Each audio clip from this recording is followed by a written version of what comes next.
All right, Andrew, it looks like we're flying into this new episode fairly with ease. Things are looking good on my end. How are things looking on your end? Great. I just finished my beef dinner. You had the fish, right? I did have the fish. It was very good. Well, you doing okay there? Yeah. We need you at full power to podcast this plane home. Not no problem. I can do that. It's not a no. Oh no! I don't know what's wrong with me. Stewardess? I think something's going on here. Oh my god! Oh no! I don't know what happened. What happened with me in this episode of Nothing New, a Remake podcast? Hello, I'm pilot Justin Quizon. With me is my co-pilot. I'm Captain Andrew Linde. All right, we're about ready to. Good thing we got the extra large barf bags. I'm going to have to put this episode on autopilot real quick. Hello, I'm autopilot Justin Quizon. I will basically act exactly as if it's regular Justin Quizon. Okay. Eventually, though, my air will go out, and you will have to blow me. Oh, well, wouldn't you like that? Today on Nothing New, a Remake podcast, we'll be discussing the film 0 Hour. You have to say it like that. Yeah. Exclamation point included. 1957. And Airplane. Exclamation 1980. Yeah. You have to imagine that's part of why they did it. No, 100%. No, Yeah. actually, because of this movie and my discovery of this movie, I now understand the title even better. Yeah. Well, okay, so I feel like not even though this sort of got more awareness a few years ago, I think, I don't think everybody really knows why we're doing this or what's the situation here. It's one of those things where I think my whole life I had heard, Airplane is like a parody of certain specific disaster films. Right. And then within the past, I don't know, year or two, I saw like an Instagram post or video where someone was like, no, you don't understand. Airplane is a parody remake of 0 Hour. Right. Like they took this other movie and just made it funny. Yeah. No, I agree. I had the exact same history. I thought it was the other way until I also saw a video. And what was wild about the video is seeing literally the direct lines from 0 Hour, and then seeing those exact same lines done in Airplane with the same amount of cadence, except it's a 1980s film. So this is a very interesting situation for me, because normally I'm going to ask this question, and we don't have to answer it more than just this. We don't have to go further with this answer than we normally do, but I do feel like I have to ask it in this manner. I know Airplane very well. So 0 Hour is a whole new concept to me. So I guess in our normal way of doing this show, I'm going to slightly change it because this is not how I usually do it. But when did you first watch Airplane? I don't know, sometime in my teens. It was definitely, I was watching that and Naked Gun and the other, films of that same type. Cable stuff, I'm assuming. Yeah, it was on cable. I was a big fan of Loaded Weapon 1. It's like that whole zone of that comedy, and so Airplane was kind of felt like the big one. Right. And yeah, I definitely watched it a lot. Love Leslie Nielsen. It's funny, all the little lines from that we keep today. It very much influenced not just like us personally, but I think like comedy as a whole. 100%. And it's definitely Airplane has been with me for a while. But I think you're asking that because it's like I've never heard of 0 Hour. Not until whatever that I watched that video on Instagram where it was like, yeah, it's the same thing, and I was like, what the hell? Yeah, no, 100% why I'm doing the inverse this time out. Because it's like I have no I had no experience with Zero Hour. I always thought it was the other thing. So mine too is very similar to yours. I watched it on cable, syndication TV. It was on they've aired it a lot, and I got to know this movie very, very well, and it was definitely the beginning of this style of comedy in film that had like a huge like 20-30 year run until they kind of like quietly went away because of a certain other group of filmmakers who just didn't do a good job with it, in my opinion. The epic movies that I think that's a whole other kind of conversation in its own thing. And some would even argue, why aren't we doing some of those movies? And I go, well, good question. But here's a reason. And I think even pre-recording this, you kind of brought this up with Melanie, your wife, who said that like, oh, but isn't this a parody? Wouldn't that make that a parody? It's like, there is a big difference why this isn't a parody. Yeah. Andrew? They use like exact dialogue. Like it's really crazy. It's the script. It's really, and the story beats. Yes. Is the other big thing where so many others like there's a superhero one that is like essentially Spider-Man. Oh yeah, superhero movie. Right? Yeah. Is that what it's called? Superhero movie? Yeah, I've never seen it, but I've seen clips of it where I'm like, oh, okay, they're doing the Spider-Man beats, but I don't think they were doing it. They weren't using the script. Like they didn't have a character say, I'm kind of a scientist, I'm a bit of a scientist myself. That would be the comedy beat 1-to-1. This one has those moments. Right. Yeah. That's the difference. Because of the fact that like they took literally the same script and they took the beats. Okay, let's kind of just say this before we go further into Zero Hour. All the ones that you're thinking of, like your Loaded Weapon ones, like you just mentioned earlier, Hot Shots, made by also the Zuckers. We'll get to them in a minute. And even Robin Hood Men in Tights. Oh, sure. That Mel Brooks did. Even Spaceballs. More specifically, Robin Hood Men in Tights. They were doing the beats of their movie, but then they went ahead and did their own thing with maybe mild allusions to dialogue from the other movie. Zero Hour is literally... The airplane literally took the script of Zero Hour and take literally those same scenes. Maybe we change who's saying them. Maybe we change the location at times.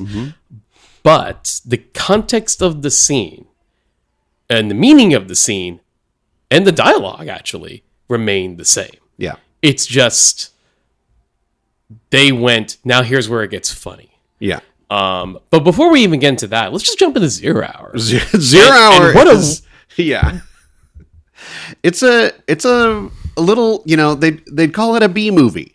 Yep. They would say this is kind of like a whatever. But the funny thing is, it was a popular story. It was before the feature film version Zero Hour. There was a television version called Flight into Danger. Yep. And then I believe there was another version before Airplane that was also like a TV movie. That was a serious version. Yeah. And I was like, why did people love this story? Like, this is so, like, and all the remake talk that we have, all the films and stories that we've seen remade, this one? Yeah. This is the one that stands out. This captured the imagination. It really did. I don't even think, it's also funny to watch something like Zero Hour and have that thing of like, oh, airports are totally different. Yeah. Airplanes are completely different. Like it was the way they handle the child going into the cockpit is like, well, of course we can have visitors up there. Get a kid up there. Yeah, we don't do that. It's like, that's unthinkable now. Right. Absolutely even in, as much as you want to say 9/11 affected that, I think they were locking the cockpit door before 9/11. Like it's truly like really? We did that at one? Like smoking on a plane. Really? That was allowed? Yeah. There's so many moments like that where you're like, wow, this is really bizarre. It's definitely like it's something like this is kind of a fun time capsule of what was acceptable behavior on an airplane. Yeah. So the movie Zero Hour, directed by Hal Bartlett, screenplay by Arthur Haley, Hal Bartlett, John Champion, based on Flight into Danger, the teleplay on General Motors theaters, written by Arthur Haley. The film stars Dana Andrews, and he's our Ted Stryker. Same character name. This is where we definitely know this is the step one difference of how this is not like a parody movie like Hot Shots or whatever. It's like it's the same name. Yeah, it's still Ted Stryker. That's step one. That's where you're like, oh, they're cooking here. They're really doing something. Well, it's like, I'll do my best to hold off a lot of the talk about Airplane till we get to Airplane. But I have to just say, it's one of those things when you can tell whatever they was and made fun of it. They looked at that name and went, that's too good of a name to not use. Right. Yeah. That just feels like a fake name. How can we not use Ted Stryker?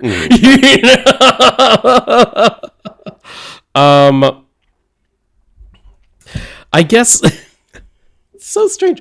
So here's okay. So Ted Stryker is a pilot. Yeah. So he's a surviving pilot. I'm assuming from World War II. Yes, from World War II, and he was a member of the Royal Air Force, and he had a that's the other. This is Canadian, right? So they're referencing like Canadian things, right? Yeah, they're like, oh, can we get to Montreal or whatever? Like, yeah. And he, had a bad mission, and he's a guilt-stricken survivor of that one mission. The way the movie starts is we see the mission. Yeah, like that's how the movie starts. No flashback later. Which is funny to think. Well, we'll get to that but it's like it's not a flash. It's just like the movie starts straightforward. With here's the war mission that went wrong. It's very linear. Yeah, it's like there was too much fog. He was the leader. They could either hit one target or another. He said, "Let's hit the main target." The fog got all of them. They all crashed, and he was the only one who survived. He was the leader of the mission. He was guilt stricken. It was. I mean, this is one of these things of here is a portrayal of PTSD. Right. Before people even talked about that. Right. They knew what that was. Right. I'm like, wow. I mean, maybe this is why the story holds on, because it feels so like it's saying something important, even though it's the most melodramatic, silly kind of way. Like, you can see why the Zuckers were like, well, we need to make fun of this. Right. There's certain parts of this where it's like the tormented looks on their faces. It's like, okay, everyone calm down. No, here's the thing, right? The movie came out in 1957, so it's about a good 10 plus years since World War II. So you're right. I think there is something about the story where, the trauma of surviving World War II is still very prevalent in the 1950s, obviously. If you look at a cinema from that, it's like a 10 years of exploring from the whole world. Is exploring the feelings and emotions after World War II. So I think that's still pretty prevalent for this, but I think what makes this a B movie for sure is that it is intense melodrama on a thriller concept.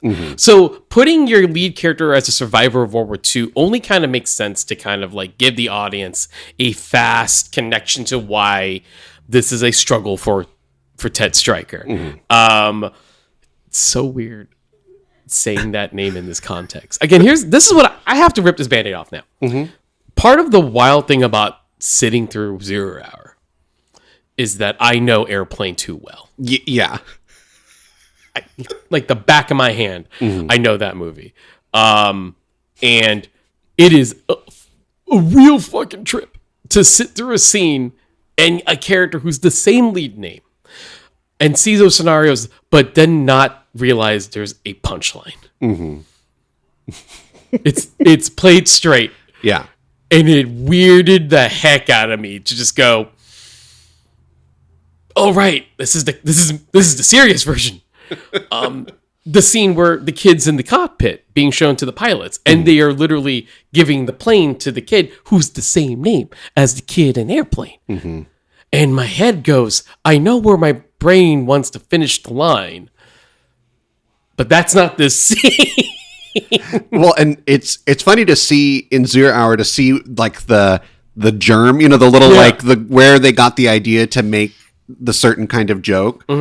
Like in that scene, like the pilot says to the kid, "You ever been in a cockpit before?" Like saying it like that is truly like, "Oh, can we perverse this? Can we make this more perverse? Like, can we go further?" That's how we went to that direction. Yeah, that's how they went that direction. Like the way that he said it, and like there's kind of the film itself pauses on that where it's like, wait. Why are we? Wait a second! And you can see where they were like, "Oh yeah, we got this. We know how to make this way funnier." I'll speed run through the plot of 0 Hour. Yeah, I won't stick around too much. Well, and the thing that I think we definitely need to point out, Ellen, not Elaine, but Ellen is his wife. Yes, and that kid is his kid. Yes, and the plot of this, again, this is like vaguely like almost a very modern story for 1957. His wife is leaving him. Right. He can't get a job because of his trauma. Yeah. He knows how to fly a plane, but he won't take a plane flying job. Yeah. And so all the other jobs don't want him, and he can't do, and like he's struggling to find work. Right. And so it's this kind of, it's very melodramatic, very over the top, but she leaves him a note.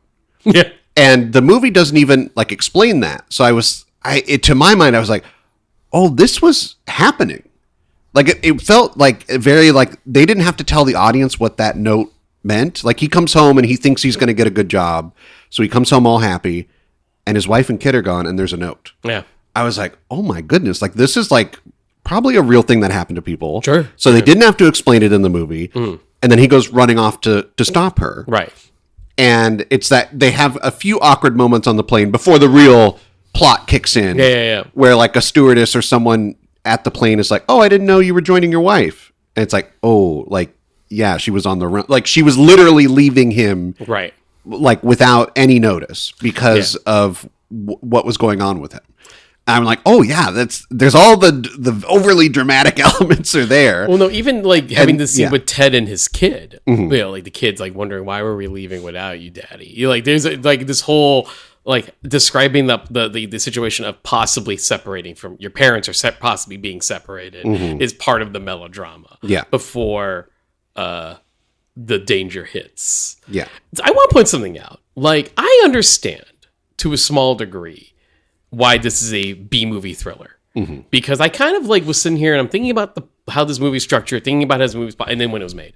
And I just sort of went, if this movie was a 90s film, it would be slickly directed as if it was directed by a Michael Bay or et cetera, right? Mm. But it would have the same melodrama beats. And lower budget. I think that's another thing about it, yeah. Yeah, this is a pretty high budget B movie too, to be fair. Mm-hmm. But I can see like this starring a couple of like BC actors, And I think or someone trying to move from TV to film. Right. And I think the other thing is the 90s, you say so specifically, and it's like, yeah, I could totally see this as a 90s thing because there were so many 90s movies were about a husband and wife separating, and he has to do something to prove to her that he can take care of her. Like, and that's Die Hard, there were so many movies like that. And there were plenty of thrillers that were set on a plane. Yeah. Passenger 57, Turbulence. Do you remember Turbulence? Ray Liotta was a serial killer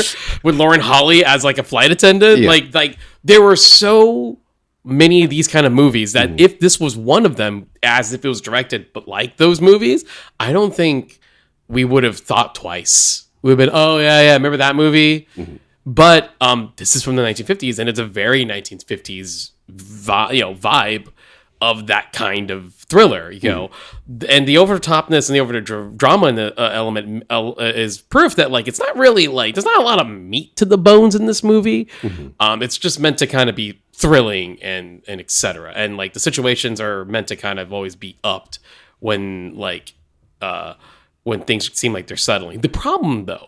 This is where when you take all the comedy out, the situations are ridiculous. Mm-hmm. As we referenced earlier in our intro. I'm glad you picked up what I was putting down. Yeah. I knew that I could trust you on that. The big turning point in the film is realizing that there is a food poisoning happening, and that the folks who are eating fish, as opposed to the steak, or as one person called it, the meat, the meat option. They're all meat, but whatever. folks who've picked the fish ended up getting some severe form of food poisoning, to the point where Joey gets like deathly ill with it. So now, yeah, they kind of try and explain it's not just food poisoning; it's like probably a bacteria outbreak, Right. like some really extreme thing. Yeah, It's like, yeah, you're right. It's not just a food poisoning. It's like some sort of like just really infected food, right? And Joey is one of the kids one of the kids who gets hit with it and gets really sick to the point of, oh, we need to get him to a hospital. And this is where I'm talking about real direct of the whole weirdness of watch this movie, because I know the comedic version and I'm watching the straight version. And this is a scene I've been using a lot as an example because I've been telling people about how I watched this movie. It's just weirded me out. So there's the scene in the film where the doctor, not Leslie Nielsen, right. but boy howdy, side note, Leslie was a veteran actor so much, technically, he could have been in this movie. He could have been in this movie playing that very same role. Yeah. Anyway, so the doctor is talking to the flight attendant and the pilot, who's at the moment the only one operating and still can fly. And they're talking about what do we get? What do we get? It's like, oh no, sir, doctor, it seems like everybody who's ill has also had the fish. And then, the doctor's like, okay, all right, let me go see with that pilot. You're going to be able to take care of this? Right.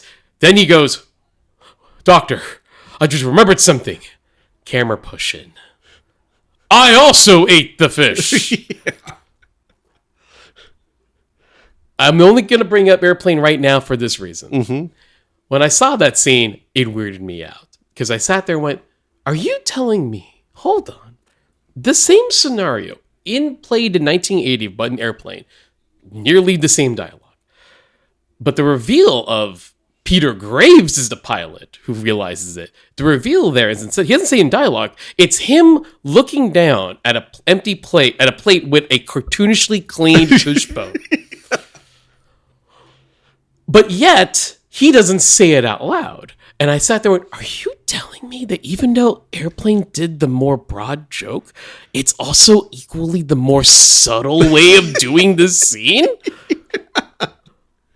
Yeah. Yeah. It's wild.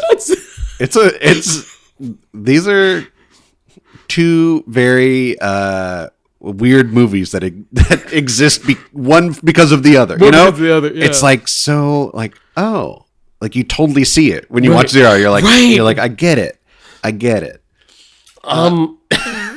Another thing in 0 Hour, which maybe this plays more into something else in Airplane. There is a stewardess character who has a boyfriend that she's annoyed with. Right. And it turns out he's some kind of entertainer. Yeah. I thought he was a comedian, like a stand-up comedian. And then he pulled out the sock puppet. And let me tell you, what was it? Okay, let me just ask you. Sure. I mean, you don't know, but the hypothetical here. What was it with people from the 50s and 40s and puppets that were like not like where the guy was sitting next to the puppet clearly talking as the puppet? It's not ventriloquism. Yeah, it's not ventriloquism because it was that, what was his name? Edgar Bergen or whatever. Oh, yeah. I only know about him because he's in some old Disney movies where I kind of remember him, yeah. And he's like, he went on the radio to do his ventriloquist dummy act. On the radio. And then when you see him in person, he does not hide his lip movements at all. No. Was that like a modern development in ventriloquism? Like, that's so insane to me. Yeah. And this guy is just, he put a sock with a yarn on it on his hand, and he's just talking next to the pup, and he's like, oh, what's wrong with you? And he's like, I'm okay. No discerning at all. It was so great. And then we see that Joey like loves it. And I'm like, what was this? Did kids really love this? This is crazy. No, I agree. And it's like, this is one of those cases where like I'm watching this scene and I went, let me pause. This is the straight version of this movie? I was like, how did Airplane not use any of this? I almost feel like they were like, that's too easy. That's cheating. Yeah. They're like, we got to leave out the funny parts. Yeah. No. Right? It's like, no, that's too obvious. We can't. Because like that one, I'm like, this is in the in the straight thriller version, Yeah. like this, it's meant to be like cute and funny, but instead I'm like, it's kind of weird. Yep. It's not. What are we doing here? And you're right. I'm like, what is it with? Did kids like this? I don't know. Maybe like it's bizarre, and like maybe that was like a trend in that, and I don't know. But it's one of those where again, it's like I can see watching this movie and being a comedy writer and going, oh come on, there's got to be something here we could do. I'm like that's too easy. That's too perfect. We got to do something with that. Oh, God. So, yeah, those are two separate characters that you don't really have in the later film. Right. But right. we'll talk about, I think they influence it in a certain way. And what's another? Well, I kind of want to talk a little bit about Ted Stryker. Sure. Dana Andrews. This is no knock to Dana Andrews as a performer. I'm not familiar with him outside of this movie. Ironically, the only film I would have seen of his that's before this, and I actually haven't watched it in a very long time, is, funny enough, The Best Years of Our Lives. Which where he plays a World War II veteran, and it's about... It literally was made in 1946, like 9 years before this, and also 1 year after World War II ended. And so the concept of that movie, it's about like soldiers dealing with PTSD, more or less, after dealing with World War II. And it is hilarious to see that Dana Andrews sort of got typecasted. And here he is doing a version of that role again. And I completely forgot about him in that movie. I didn't, I thought it was a good movie when I saw it many years ago, but like it's 20 years. I haven't seen that movie since. I want to talk about another person who I thought got typecasted. He appears much later in the film, but it's the same role that you know from Airplane. It's Sterling Hayden plays a character called Captain Martin Trelevin, and he is the old superior of Ted Stryker's who has to talk him down on the radio. Right. And I was like, wait a second, like Sterling Hayden, like I'm thinking of Doctor Strangelove. Of course, I'm seeing him. I'm like, wait a second, he did this, and then he did Doctor Strange. I'm like, wow, he really. And that was like, again, like 10 years apart. Right. And there's something really fascinating about Sterling Hayden that I discovered. Shortly after 0 Hour, he didn't act for like 10 years. And it was due to some kind of complication of his divorce. And he took the children, and I think he got in trouble for that. But he took them like on a trip. Like it was like a nice, like he wasn't, like it was like a thing. And he was going to make a movie and on the trip with his kids. And the movie never got made. So the studio like sued him for $50,000 because they took the trip. He took the trip on their dime. Okay. And then he said, I'm done acting. There was the whole thing with the House of Un-American Activities Committee. He was like, that doesn't sit well with me. Hollywood sucks. He was like, I'm a writer now. He tried writing. He wrote an autobiography and a book, a novel. And then Kubrick got him to come back. And that was his like return to acting with Dr. Strangelove. Wow. And then he continued for a little bit longer. And he's like, Hollywood still sucks. I'm just doing this for the money. Like literally, that's what he said. And I'm like, man, that is so crazy. That I'm like to see like Sterling Hayden in this. Yeah. At the time, like if you're a person who's living in 1957 and you're like, yeah, there's that guy again, and then you don't see him for 10 years, and then he's in Doctor Strangelove. But then now, like we only think of Doctor Strangelove, right. But at the time, it's like no, he was known for this. He was known for B movies. Like he was known for just like the very like, and he's a great actor. I think Sterling Hayden is one of the, like great actors. Yeah. It's so funny to think that he was like. He's like, fuck Hollywood. Like, he just, like, went away for a while, and he came back, and he's like, all right, Kubrick, you got me. You got me. I like to play a guy who's dressed up as a general yelling at somebody. You got me. Like, and that's what he does here. Yeah. Like, it's so, he's like, I have no faith in strike. Like, it's so. Same tone. Yeah, same tone. I also want to point out, I just realized as I'm looking at the production wiki of this movie, in the Flight into Danger broadcast, I didn't realize this. The original role of Ted Stryker was originally written as a character named George Spencer, played by James Doohan. Jimmy Doohan is better known as Scotty. Oh, sure. In Star Trek. So he was like kind of his one leading role. One of his like it's like an early lead role for James Doohan, and later on played by Dana Andrews. Again, I want to point out, I want to be mean to Dana Andrews. This is the case of him being directed to do what he told. He has exactly 2 expressions in this film. Yeah. Oh, yeah. If I revisit Best Years of My Lives, I'm sure I'll be reminded that he's a very more capable actor than that.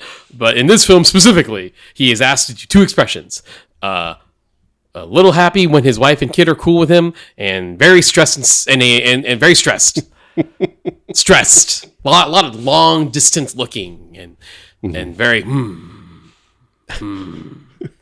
of the things that I'm a little like, it's almost hilarious if it wasn't meant to be played straight, is how they film Ellen Stryker in certain shots.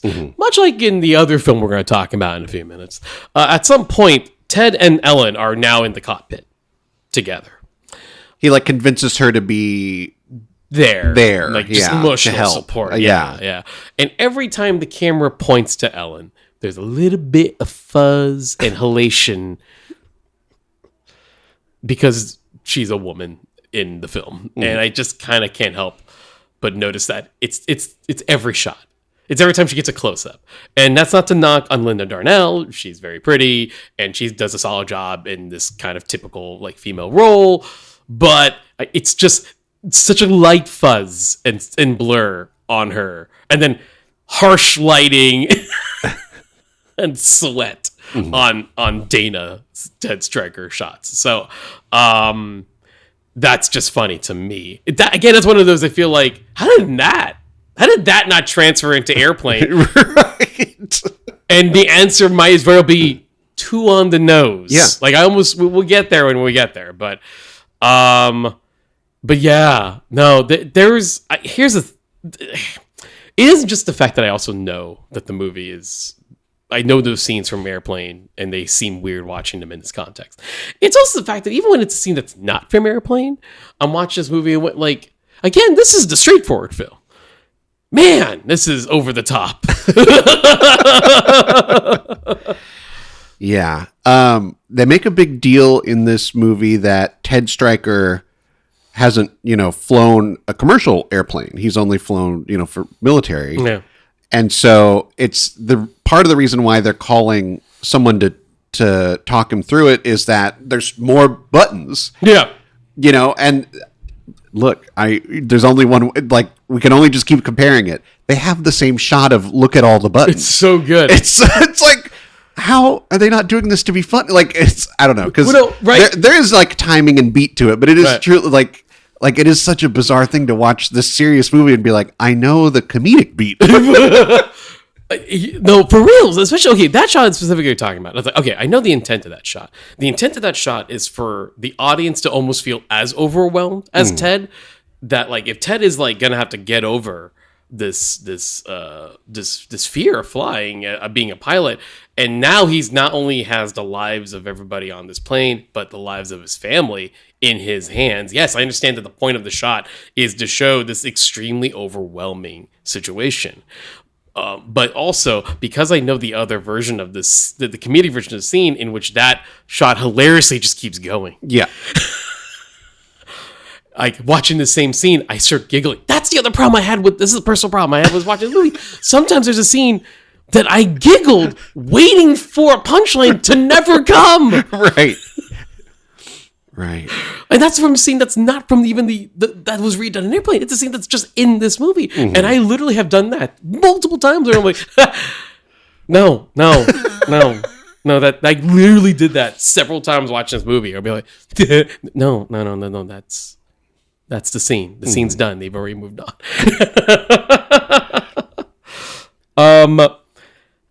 Yeah, it's pretty straightforward. It's pretty straightforward. Once it just goes through the simple plot of it. Everyone's sick from fish.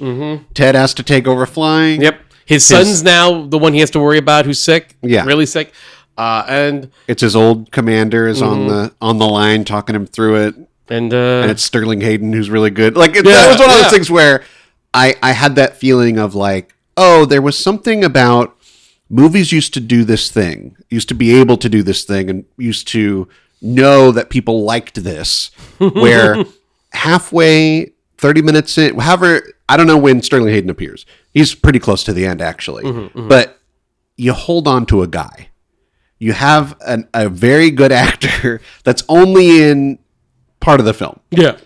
And it's like it's almost like a breath of fresh air. It's like, we've been with these characters. We kind of know, oh, there's a new guy. Oh, and he's good. It's a good actor. And it's like someone that you kind of recognize. And you're like, yeah. And so you enjoy the movie that much more because now you've got a new guy. Right. It's just like, it's such like a simple concept. And I'm like, why don't more movies do this? Like honestly, Nosferatu, the Robert Eggers one. Yeah. When Willem Dafoe showed up, I was like, this is the beat. This is where we elevate. You always like movies used to know how to do this. And I'm like, they don't do that anymore. They don't have a late coming guy. You need a late coming guy. Sometimes the late coming guy can, especially for a movie like this, right? It's like late coming guy is like, you don't necessarily like need every detail. You just need to know what's their purpose and what they're going to add to the moment. And that's exactly what Sterling Hayden does in this movie. He does sort of like up the energy the moment he shows up. And like again, like the purpose of the scene is meant to be straightforward when we get to the end. But when he goes like, "Hey, Stryker, I want you to know that when I see you again, I would like to buy you a drink." And again, it's meant to be like, "Hey, good job, hero." But instead, I'm like, that's silly. Why would you tell him that over the radio? Yeah. Oh yeah, totally. Oh God.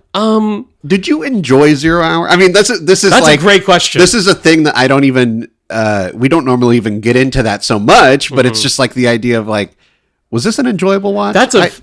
I'm so glad you asked me that question. I'm so glad because my answer that I thought about it is a resounding, it's fine. Yeah, it's fine.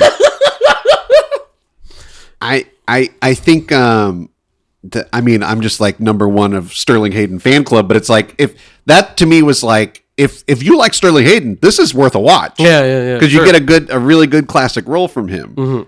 If you're a fan of Airplane, yeah, sure, give it a go. Yeah. I think if you're just like, what can I put on tonight? There's about 10,000 other movies that you're going to enjoy more, but it's fine. I almost feel like if the connection to Airplane wasn't there, I almost wondered if we will even be talking about this movie. Like outside of like someone realizing, oh hey, Sterling Hayden's in this movie. Or even like Dana Andrews. That's true. Like that. It's such a middle of the road thriller that like it's easy to forget unless you kind of like were the one person super fan of that movie for some reason. Right. Or what, like, and that's a thing, like that can be a thing, has been a thing. So, but yeah, like you said, like, like, did I actually enjoy the movie? Yeah. It's all right. I've seen better films from this era. More exciting movies. I've seen more thrilling. I've seen black and white 1950s melodramas. Yeah, I've seen that. Even ones that are schlockier than this, I would say are more memorable than 0 Hour. Do you want to hear? I just thought, is Dana Andrews in that? I just had a thought of a weird film that I saw years ago that it was, but it was a version of this, of like a B movie schlocky thriller. And it was a historical drama too, Justin. Okay. It's called The Tall Target. And the plot of it is President Abraham Lincoln is traveling to give a speech. And they're trying to take him out. And there's one guy who's going to stop them from doing it. That's the plot of this movie.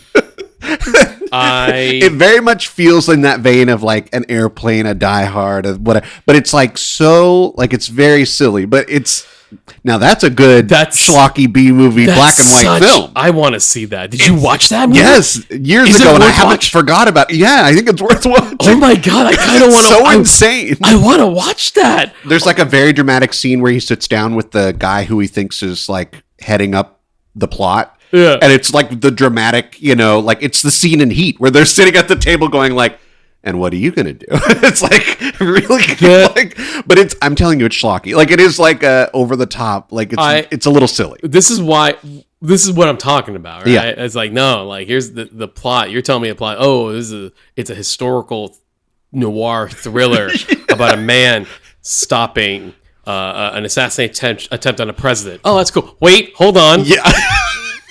Did I mention that the president is Abraham fucking Lincoln? It's a historical drama. Right. Like I said, you said it was drama. Oh, sure. I figured just like you could be anyone. Like, no. I gotta make this clear. The president's Lincoln. He's saving Lincoln. And it's very funny that it's called the tall target. Because Lincoln. He's the tall guy. That's why you're calling it the tall target. Like, yeah, it's really funny. It's amazing. Yeah. See, that's what I'm talking about. Anyway, yeah, that's just what what I'm makes me talking think of about. where it's like, and it's set on a train, train to plane. You think of like, yeah, thriller, vehicle, small space. There's a formula here. Yeah. That they are hitting very well. Yeah. They're hitting that formula. And in fact, the thing that they're also hitting, no bad guy. The bad guy's the fish. I want if there's a subgenre of thriller and adventure film, thriller and like kind of exciting films I kind of love is when there was actually not a bad guy. Snakes on a plane. Well, Right? the bad guy's not on the plane. They play the situation Yeah. is the snakes on the plane. They're the villains. There is a bad guy who does it, yes, but the situation Is that there's snakes on a plane. is snakes on the plane. Yeah. Like one of my favorite movies of all time is Apollo 13. And the situation is they have a problem on the plane, on the aircraft, on the spaceship. So how do you fix that? That's the thrilling part of it, right? There's no bad guy. One of the things, here's a controversial hot take I'm going to be since I'm here, right? The movie Sunshine. Right. Have you seen? Yes. I think the first two acts are amazing. I won't spoil what happens in Act 3, but if you could probably see where I'm going with this, with the hinting of the rest. They have a bad guy. They have a bad guy. Didn't. Yeah, they kind of didn't need. Yeah. Nearly ruined it. A movie that I genuinely loved, nearly ruined it with that third act. I was like, didn't need that. Yeah. Act 1 and 2, awesome. Act 3, Yeah. Yeah. the situation was enough. Ironically, Project Hail Mary is showing everyone that the situation could have been enough. Yeah. Oh yeah. Anyway, anywho, 0 Hour is fine. It's fine. It's fine. So let's go take the piss out of it. We'll land this plane, fuel up, and we're going to go back on the airplane. To all who come to this happy podcast, welcome. Anna Musings are your musings. Here age relives fond memories of the past. And here youth may savor the challenge and promise of the future. Hi, I'm David. And I'm Kayla. And if it wasn't readily apparent from that, we're huge nerds about Disney. That's why we're doing the Anna Musings podcast. Once a month, we'll sit down and talk about a film in detail from the Walt Disney Animation Studios filmography, covering them in chronological order, from Snow White to Moana and beyond. To Moana and beyond! Sweetie, we're not doing Pixar yet. We'll do that after. And that's gonna be a long time coming. Anyway, if that sounds up your alley, come join Kayla and I, and maybe a guest or two, as we explore the Disney animated canon, film by film. With the hope that it'll be a source of joy and inspiration to all the world. Ooh, nicely said. Don't thank me, thank Walt. All right, we're past the point of no return. Dun dun dun! Justin, did you hear that? Sorry, I was listening to a radio. Oh, okay, okay. And we're going through the fog right now. Sorry, I'll lower it again. Yeah. Yeah, I'm really trying to get through this. I apologize. Justin. And we're about to check out the airplane. But in the meantime, here is a sample of the Patreon. And that was what inspired them to bring him onto this. Yeah.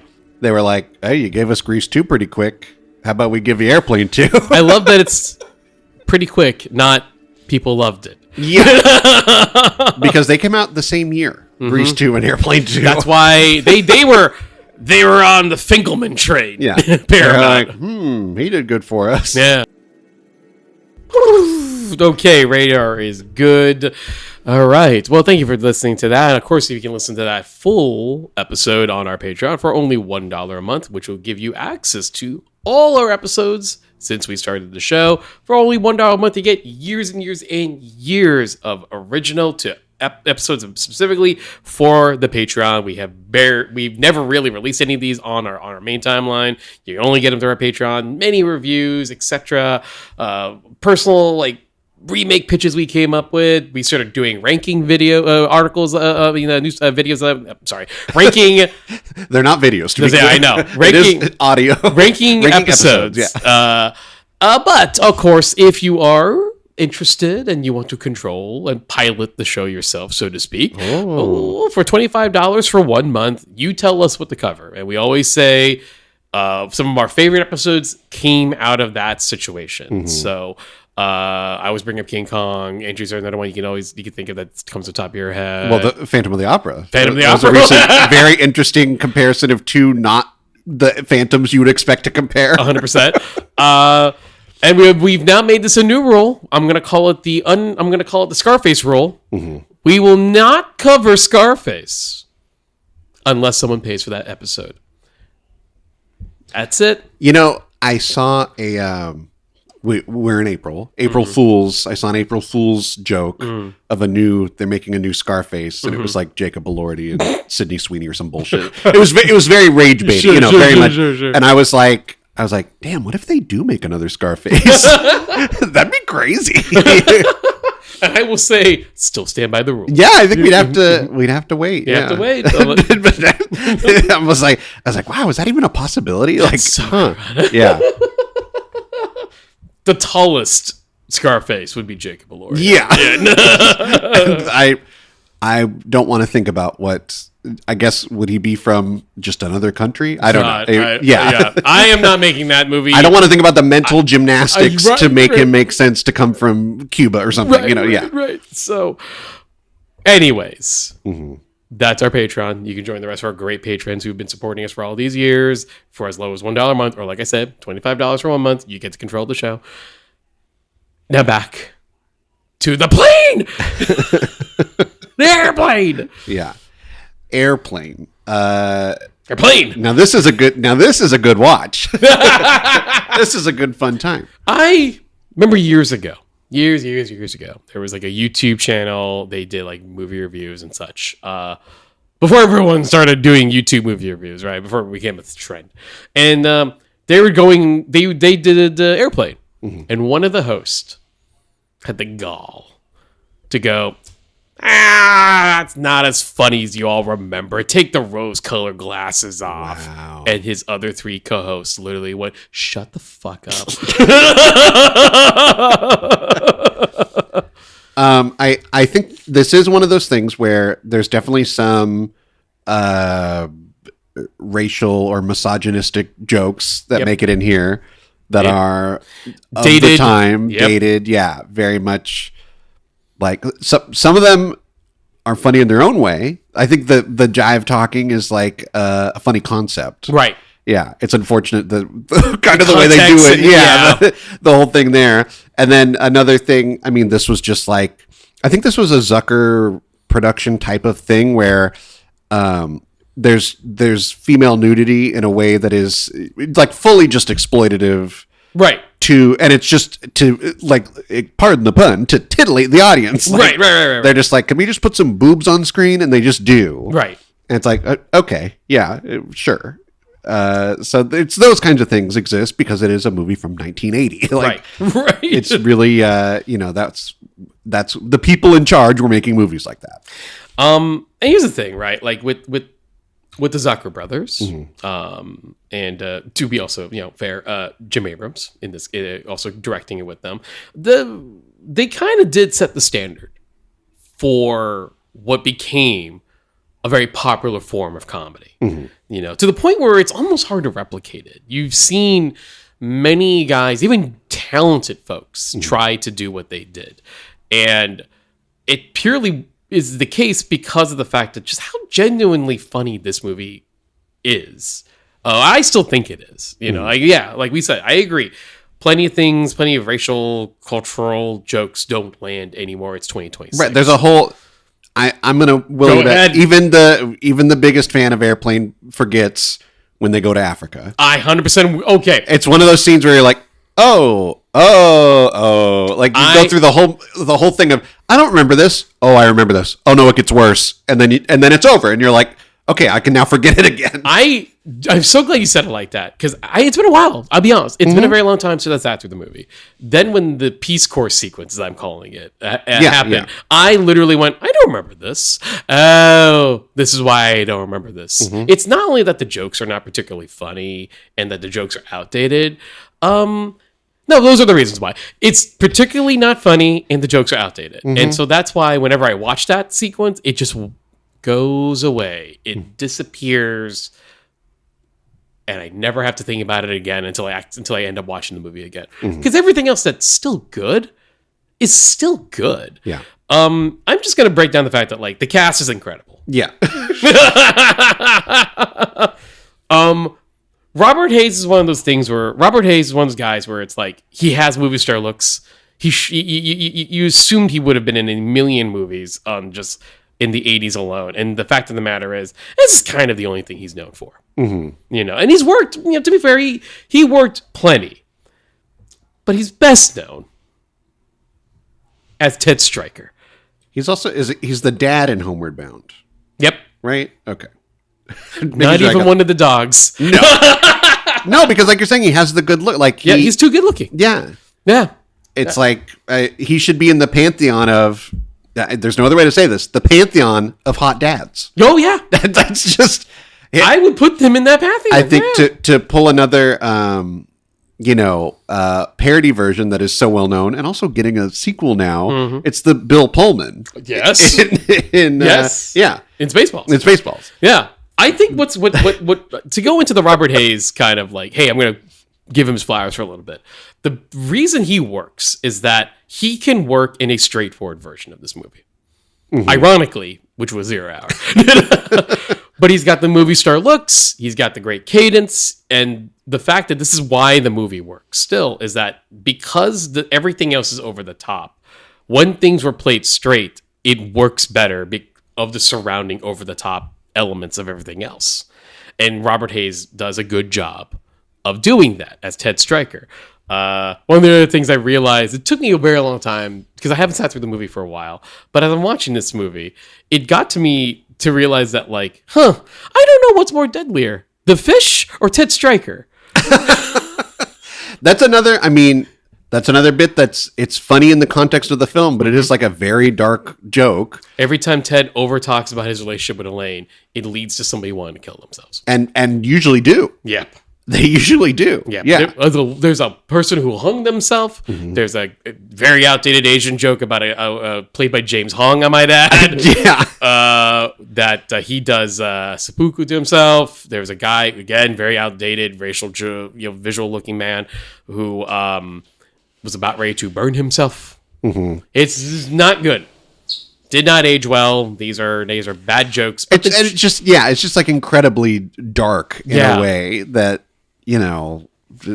we have different kinds of dark jokes now. Yeah. That being said, it is kind of funny that Ted's the reason these people want to do it. Right. It's a running gag that works. It's a running gag that works. Then there's Julie Haggerty as Elaine. And I think she's a great example of like, she has this amazing, memorable voice and a great presence to play this romantic character in a comedy version of the movie we saw earlier. Of course, Lloyd Bridges, who I adore. And he's one of these, he understood the assignment.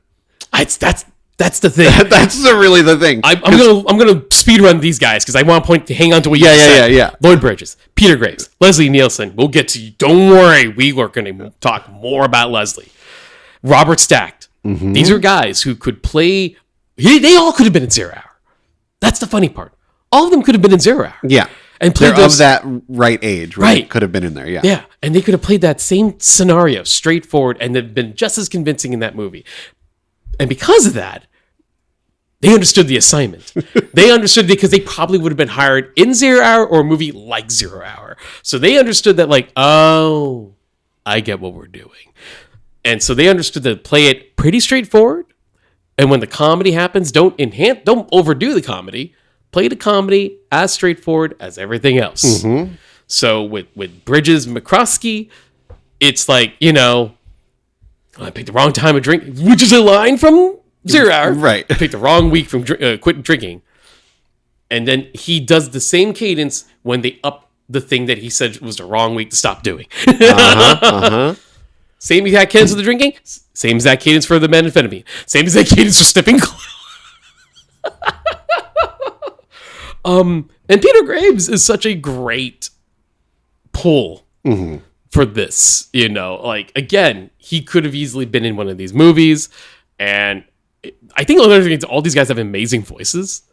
So that's like they play this was like with this sort of straightforward, and this is what's happening. Yeah. Oh my god. And of course the king of it all, Leslie Nielsen. God bless. Who I will say, in this movie, he's the late coming guy. Yes. We don't see him from the start. There's so many other little characters that we see arrive at the airport. They easily could have had a scene of him getting out of a taxi, saying goodbye to someone. Establishing him early. They don't establish him, but when you need him, he shows up. They say, we're looking for a doctor. And they go right to, and there he is. And he's there till the end of the movie. And it's like, yeah, that's that breath of fresh air. We needed that guy. It's so funny because like Robert Stack is literally doing the Hayfield role. Yeah. And so essentially he's also the same situation, right? And I almost figured he's the name get. Yeah. We got Robert Stack to do that part, which is perfect. So you would figured that that vibe was going to go to his character. It's Leslie that brings it though. And I think because like Leslie is like at this point, Leslie Nielsen, respected. People have seen him in movies, obviously Forbidden Planet, etc., and more. So no one thought of him outside of those movies for a while, and then here he is. And I think the fact that it's the combination of how he was introduced and how he delivered that line that made everyone realize, oh, he's locked in. Yeah. So much so that the Zucker brothers realize, oh, we're going to hold on to Leslie. Yeah. We have ideas for Leslie. Because the way he's like, sir, are you a doctor? Yes, I am. Well, he's wearing a stethoscope. He's wearing the stethoscope. Yeah. Perfect. Even I think of because it's the same scene in 0 Hour. Yeah. But then they throw in the long joke. That's the other thing. Airplane, it's the style of the joke isn't funny because they do it once. Yeah. Or twice, or three. They do it 4 times. They layer on top of it. It's over the top. It's insane. You think it can't. You're like, this stopped being funny, and then it gets funny again. It's funny again when he's seeing to the woman, and he says, "Stick out your tongue," and then he starts pulling eggs out of her mouth like a magician. And he's doing it with all of the flair of a magician. Right. Where, like, you can see the hand hiding the egg. Like, that's the whole gimmick he's of it. He's doing the flu, spinning his hand. He cracks open the egg, a bird comes out. It is, like, truly like he has done a magic trick. But they're playing it, like, it's so incredibly straight. And they're like, what do you think, doctor? And he's like, she needs to get to a hospital right away. Like, oh, my God. Like, it truly, I don't know. You can't beat that. You can't beat it. No, and that's, it's, pun intended, is a stacked cast. Yeah. And here's Leslie, like, just owning every scene he's in. And that's saying nothing to how good Lloyd is, Peter Graves is, Stacked is. He is killing it. And there's a reason why he kind of became the guy for this style of comedy. But again, he's not the only one that's doing great work. I want to point out one of my favorite inside jokes that I didn't learn about until watching 0 Hour is the casting of Kareem Abdul-Jabbar in the role of Roger Murdoch, because there was an added joke I never knew about until I was watching one of the videos for 0 Hour. Kareem Abdul-Jabbar, of course, famous basketball player, famous Lakers player. But one of the pilots in 0 Hour was played by an actor named Elroy Leon Crazy Legs Hitch. Oh, right. He was a professional football player. Right. And that is why he probably was cast. I saw a thing, the director did a movie with him before. So I think he was just like, oh, you're actually kind of good. I can put you in a role like this. Yeah. And so that led into the joke of having Kareem Abdul-Jabbar. And the kid to call it out. Okay. So I want to point something out. What's so great about that joke, right? So in the movie, if you're in the movie theater and you saw the trailer or whatever, and you saw him, and you didn't know he was in the movie. The joke is like you see, oh, it's Kareem Abdul-Jabbar. And you just went, okay, so Kareem is acting. Get it. You're an audience member in the 1980s. You're just seeing, like one of the most famous Lakers here. And you're like, all right, I get it. So Kareem's going to try acting. Sure, why not? He did that Bruce Lee movie a few years back. Sure. So you're watching him do it. And to be fair, Kareem's not the best actor. We know this. Yeah. I think he knows this. But you're watching the scene and, he's doing all right. He's doing fine. There's kind of a funny bit when it's Roger and he's like, what? Oh my God. That's really funny, actually. This kind of movie, when they have a silly character name, I'm always like, where's it? Come on, bring it back. Get it. Over. So the fact that, Over and Roger. It's like, Over, Roger. Huh? So imagine that. You're already set on, you understand Kareem is playing a character named Roger. And here's this little kid, and he goes, I know you. You're Kareem Abdul-Jabbar. I have to imagine losing it in the theater, going, wait, the kid just called out that he's Kareem. And he is trying to get the kid back on script. Yeah. It's like, hey, kid, I don't know what you're talking about. Points at name tag. I'm clearly Roger Murdoch. I'm a big fan, but my dad says you don't work hard. And it's funny because that goes on just a little too long. Yeah, where you're like, yeah. okay, it's not so funny anymore that the kid's calling him out. Yeah. And then the kid goads him with that line. He's like, oh, my dad says you're not that good. You're always running around. And then Kareem doubles. It's that double down where he grabs the kid and he's like, you try running around all that time. I bust my butt every night. And it's like, that's where it becomes funny again. Yeah.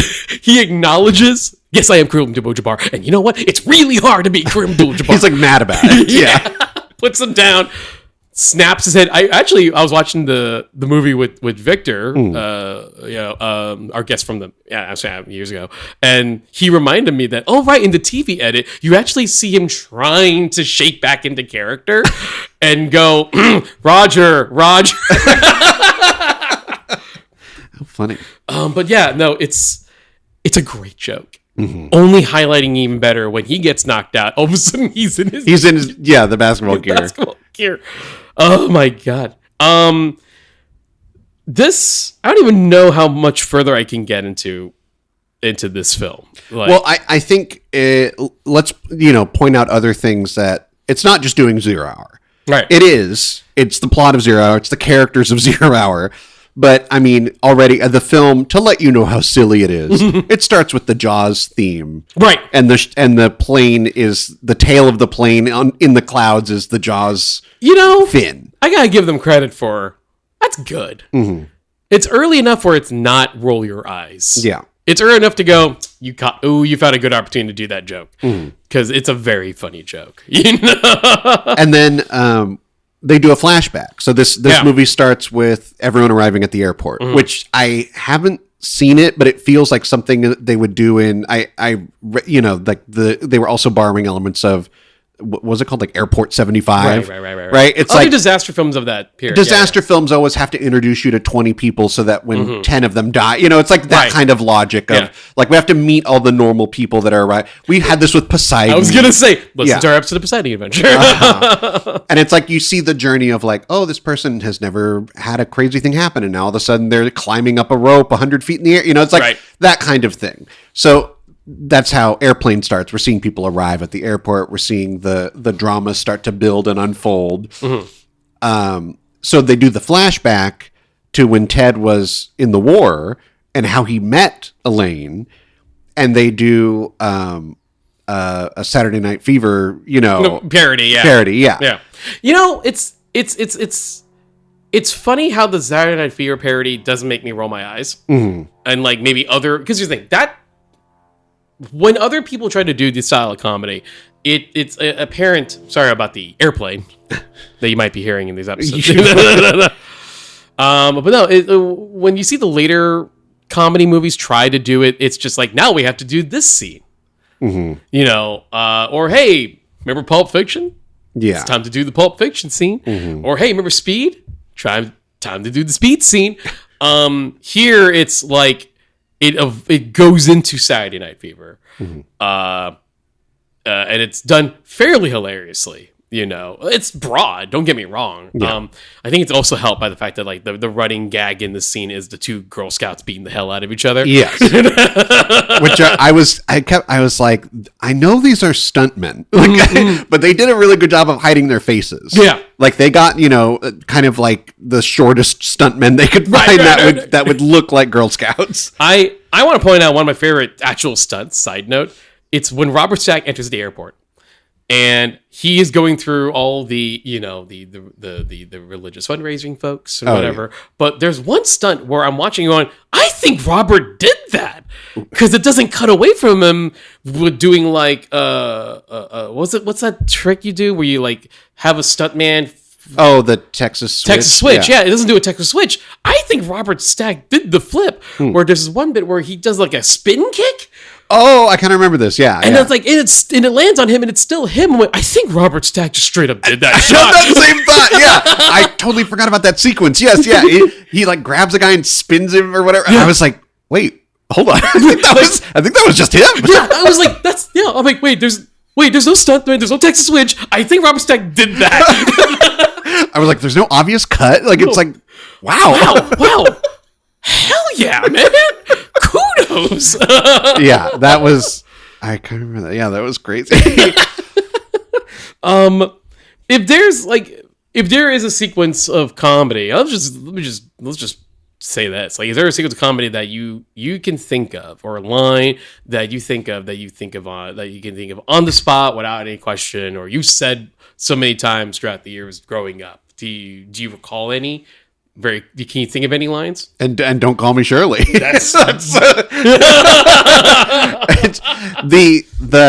way that these films are kind of written. It's like there's a literalism that the characters will have, and it kind of turns on and off. Yeah. But when it turns on, the way that they do it is so like you understand it immediately. Yes. So it's like, surely you can't be serious. He's like, I am, and don't call me Shirley. It's like you understand immediately why he's saying that. You're not like, wait, why did he say that? It's like so perfectly like contained within itself. The logic of the times when they don't and the times that they do. Yeah. Like there was the other part, and this is the line in 0 Hour. Yeah. Where Ted is explaining, he's like, this is a different kind of plane entirely altogether. And then, so an airplane, he's there like, in Unicorn they say, this is an entirely different kind of plane.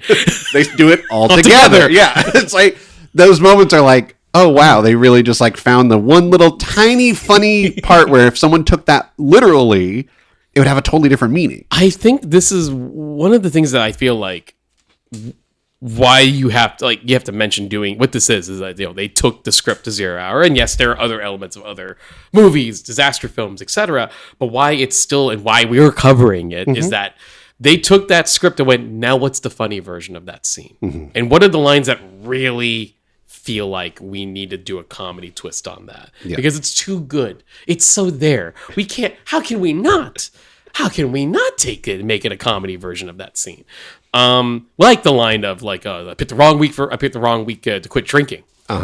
Like one of them went, all right. Oh, we have to have him say that several times and try to quit other things. You know? The other one is this, they do different versions of it, but it's it's something always at the hospital. What's that? Oh, it's a building full of patients. You know, like, oh yeah, they do that. Yeah. It's such a good, that one's it's like really every good. time I'm like, you got me. Yeah, you forget, and they do it. Damn it. It's a funny joke. Yeah. Joke's funny. It's one of those things where the movie does this so well, it's kind of hard to kind of like, it seems effortless, and I think maybe why so many people think they can try doing it. I want to point out there's one visual joke. They take it from 0 Hour and they put it in Airplane, and it's in a different context. But I was like, there's no way that this wasn't on purpose. And it's not even, it's funny for an entire, like, it's not funny in 0 Hour, of course. Okay, yeah. Do you remember when they do the flashback with Ted? And he's like, oh, it was a dive bar. There were ladies and all this, and it's a woman dancing, and then you pan up and she's playing a trumpet. She's playing what's the music that you're hearing, right? And it's like it's like you wouldn't expect that she's the one playing it. You expect she's just a dancer or whatever. Right. In 0 Hour, do you remember when they're looking for his old commander? They go to that club and they have a guy playing the trumpet in the same exact pose. That's right. And it's the same bit of like, well, this is kind of a seedy place that he went to. Right. Like he's picking up women or something. Like it's very like the same vibe. Yeah. And it's like they didn't have to do that, but they knew it was funny. They were like, that visual's funny. Let's put it on something else. else. So a lot of this reminds me of do you recall back in the day that Trey Parker and Matt Stone got the script the day after tomorrow? Oh. You hear about this? No. So this is a story that they've claimed is what happened. And, like I can kind of believe maybe a chunk of it. Mm-hmm. But they've said that like, oh, they got the script the day after tomorrow and thought that movie is ridiculous. In the style of how 0 Hour. That movie's ridiculous. This is a real movie. They're actually making it. Mm-hmm. Like they're filming it right now. What if we took the script and tried to do this movie as a puppet movie just to take the piss out of it? Mm. And then everyone at Paramount, ironically, it's also Paramount. They were like, no, it's a Fox movie. Well, what if we just do it and say it's a parody? We have the script now, and like it could come out around the same. No. So that's when they kind of evolved that idea and then turned it into Team America. Right. Yeah. Right. And so I kind of I get like the idea, especially because it's like you look at the script and you go, this is stupid. Can we take the piss out of it now? No, and the answer is clearly no. Don't. We can't. That's like legalities up the wazoo. We can't do that. But I can see like the need of taking this thing going. This is so bad. Do we really have to like? Let's just fuck with this, a little bit. Yeah. And I think that's kind of where I feel like I kind of wish there was a little bit of that nowadays with some of these movies. Is that like they're like part of the deal is that with what happened with, I think if I could point the blame, Scary Movie. Mm-hmm. There's a new one coming. Which a new one is coming. They are doing that. Mm-hmm. Scary Movie is coming. Yeah, Scary Movie came out and it was just standard parody comedy movie, right? Mm-hmm. Like we took the structure of Scream and then we added all these silly bits and we references to other things and whatever, right? And it's fine. I know it's very popular to a generation of folks, and hence we're having a legacy sequel of that. But that movie did so well that it led to other blank movies. And the thing about it that always gets me about those movies is they all like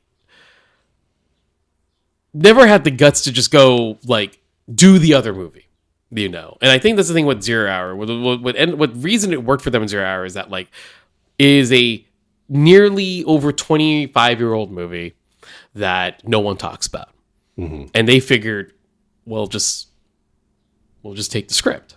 No one's gonna fight us on this one. It's not like we're remaking a classic. So maybe we'll make those men who made that movie mad, but I mean, also like no one's talking about this movie. And so they kind of felt like they can do it, but also have decidedly knew the joke is to play the silly over the top drama as straight as possible. And sometimes there is no comedy twist. They just play the scene as it is. The scene where Ted's talking to Elaine at the airport about the letter is nearly, if not actually word for word, the scene of Ted with Ellen in the airplane. There is no sight gag. There is no other form of comedy other than we're playing this fairly over the top in a 50s style kind of way. And that's the joke. The joke is, look how stupidly over dramatic this scene is. That's the joke. Yeah. And it doesn't need to be any more complicated than that. Sometimes when you look at the epic movies and the superhero movies, that was Killing My Soul in the early 2000s, 2010s. All these movies are just, oh God, remember Meet the Spartans? I just remember that. Oh God. Oh, I God. prefer not to. I think the other one that they do is it's the one extra beat on a scene. So they'll do stuff like that where you're saying they do the exact same scene and it's just ridiculous on its face. But then there's the scene where the stewardess is trying to calm down one of the passengers. Yeah. And she's like, well, I ate the fish. Should I be concerned? And she goes, oh, no, I wouldn't be concerned. And then she turns to the camera and like bites her fist. And I'm like, yeah, that's the like beat on it where it's like, in the original, she just kind of goes, oh, no, you'll be fine. And then she just turns away. Right. But this is like, no, she turns straight to the camera and is like, oh, ooh, yikes. You know, it's like, yeah, that's what makes it funny because that's what's, you're imagining is in her head. Right. And it like becomes like on its face, like that's what she's literally doing to the camera. It's so good. Yeah, exactly. And it's still, no, like, you're right. It takes like the inner monologue of what might have been in that other scene and goes like, okay, now let's put a comedy twist on it. And the joke of her doing that is so fucking good. I wanted to ask you about, did you see the new Naked Gun? I did. Yes. And did you enjoy that? I did. Uh-huh. I feel like though that I see what I liked it overall. But wasn't in love with it. I'm not quite sure what it was that made me not fall in love with it. But I thought there was plenty of funny in there. And here's the thing, right? This is where it gets tricky. And I think, to be fair, also I know like the Zucker brothers were apparently not happy with that because they weren't involved in that movie. So they kind of felt like it failed, and that's fine. They're to a degree. It's their baby, right? You know, but I will say the things they were doing in that movie were strong attempts. Right? They understood why casting Leslie Nielsen, Liam. This is where I go, right? Liam Neeson. Yeah. In the role was important, right? Even though technically he wouldn't be, I guess, the age thing, we don't overthink the age thing. Yeah. These movies never overthink anything. So yeah. That's true. But Liam Neeson is Leslie Nielsen's son because his name is Liam Neeson. Like that's it. That's the logic. It works. Right. And so, but exactly. And so, but also understanding the idea that Liam can get the joke. So Liam gets the joke. And there are times in that new movie where I go, man, you're close. I think the scene that almost kind of convinced the majority of us is the cops crying over their father's memorial photos. Oh, sure. And then it gets to OJ's and his kid. And I wish to God his kid was a character. But that's such a good joke of going, everyone's crying and mourning over their previous dad who's dead, who's a cop. And then here's OJ's son and going, looks at camera and goes, look, I know. It's funny because the one that the joke that's in the trailer that I was like, oh, it's so much better in the movie is the when he like eats the burrito and has to use the bathroom the way that is too long in the movie, and yet it does the thing from Airplane of it goes so long and then it wraps back around to being funny again. Yeah. Because it knows the right beat to say, no, now we know the new thing to introduce. Yeah. But yeah, I think the same where I'm like, it's the closest we're going to get. Yeah, I agree. And it's from Jorma, right? So it's, Jorma directed. Yeah. And I'm hit and miss on Jorma as a comedy director. Like, You didn't like Never Stop, Never Stopping?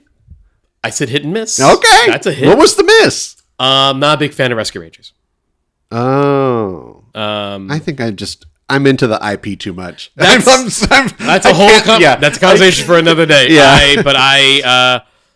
He also made The Neighbor, like The Watch. Remember that movie? I never saw that. Yeah, that was not good. And I say that as somebody who likes The Lonely Island overall. Was a fan of theirs growing up. Jesus. But I was like, in my early 20s, and they were kind of rising around that time. And like, I was loving a lot of what they were doing, the SNL stuff and etc. And so, Never Stop, Never Stopping.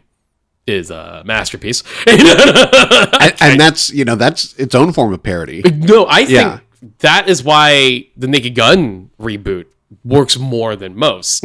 Is the fact that like those, specifically, that's a case where it's like all three of them, but also Yorma understood how to do the job, right? I think like what McFarlane also was a portion of this. I don't know if Seth MacFarlane did much of that, but I can see their heart was in the right place. I love the use of Pamela Anderson.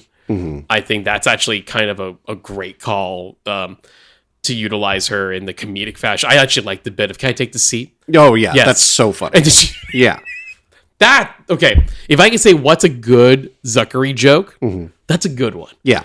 It's quiet, it's subtle, it makes you it takes a turn that you weren't expecting, and it's just really, really funny. And she plays it straight. Like, so yeah, I just don't know what it was that needed. I've been meaning to do the revisit too, because I liked it.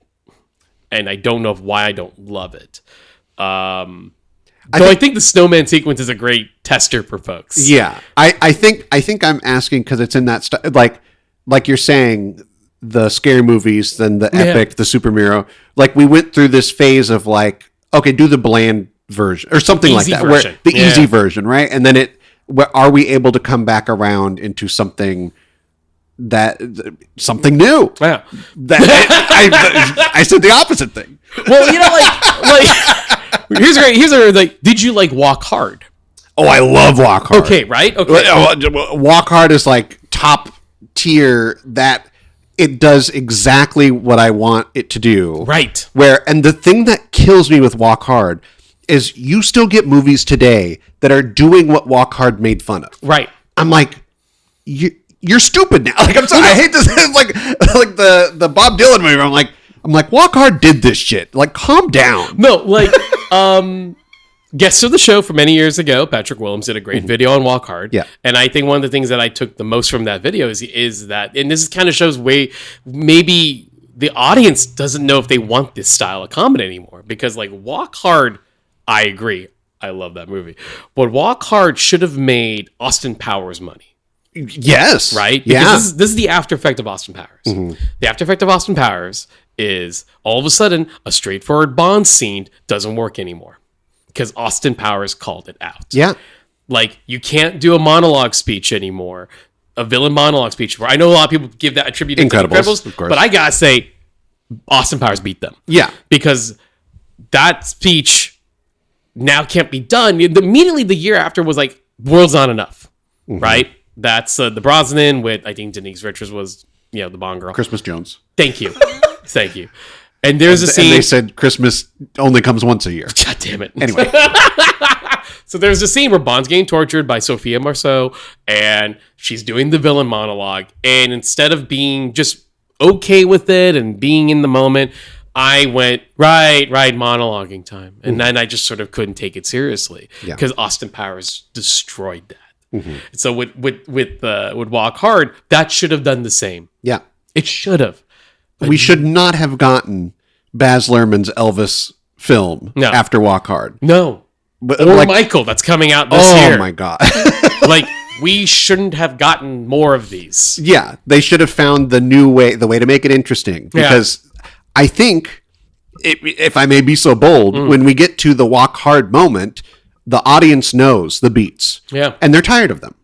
And to make fun of them is the only thing left. Yeah. We've seen those beats over and over and over. Let's do the comedy version. Right. And then let's retire it. Let's get some new beats out here. Right. Because like you're saying with Austin Powers, then they were like, well, we'll do Dark Bond. We'll do Bond, but it's serious. Yeah, they got the Craig Bond. We got that for a decade and more. Yeah. And that was where they had to go with it. Where they couldn't be self-referential in that goofy way. Right. They had to be, no, this is serious. This is a serious movie again. Right. Everything here is very real. And hey, you know what? To credit to Airplane again, going backtracking that, like the amount of disaster movies that the movie was making fun of, we definitely gotten a far lesser amount. If not in the 80s, they just straight up stopped making them. So I think Airplane effectively did that as well. The funny thing about the follow-up film was Top Secret. Another movie I love. But Top Secret is sort of its own thing, right? So it didn't destroy the spy movie. Right. But if it was more straightforward, because it was straightforward on being a direct spy parody. maybe, but that's the same with Austin Powers. Austin Powers is more directly Bondian while being, its own thing. But since there's so much Bond in the DNA, it ruined Bond. Mm-hmm. Top Secret is more about spy movies in general, with some Bond elements, and because of that, it didn't destroy the genre. Yeah. But I think Airplane effectively did ruin disaster films for a good long time, And if there's any legacy that isn't just one of the greatest comedies of all time, one of the most influential comedies of all time, that is another thing that Airplane did. And because of that, it effectively forces, creatives in Hollywood to go, okay, we have to start figuring things out. And I think that is sort of the importance. That actually might be the importance of a really good version of these movies, is that like they call out, hey, we know now, and now we can't unsee it. And the audience knows we know now.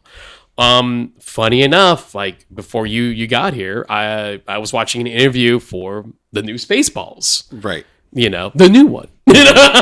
And it's everyone back, as much as they can, obviously, and Josh Gad being, the main creative force behind it. And I think there is something, and I don't know, we'll see what trailers have, we'll see when the footage starts coming out. But there's something that he said that I feel like, ooh, this might be interesting. Mm-hmm. And that he pointed out, like, he acknowledges that we are in an era of nostalgic lookbacks a lot. And there is something nice about it, but then there's also something that we can comment and poke fun of. And I don't know if they're going to pull it off. We'll see. But if they can poke fun at the IP legacy films, if they can poke fun at it in a manner that does sort of make anything like that in the future harder to take seriously, they might accomplish something by accident if they can make it work, because maybe that is something we need right now. The irony of it being a sequel to it in itself being one, but if that is the way to get the message across, that like, hey, maybe don't rely just on legacy decade sequel in which a new generation of folks finds the old generation of folks in act 2 or 3, and we basically just do the first movie again, sort of, kind of. Josh Gad might save cinema. There, I said it. Well, I think that is like a very like to the bigger point, like parody films like Airplane can force Hollywood to stop making films that are nothing new.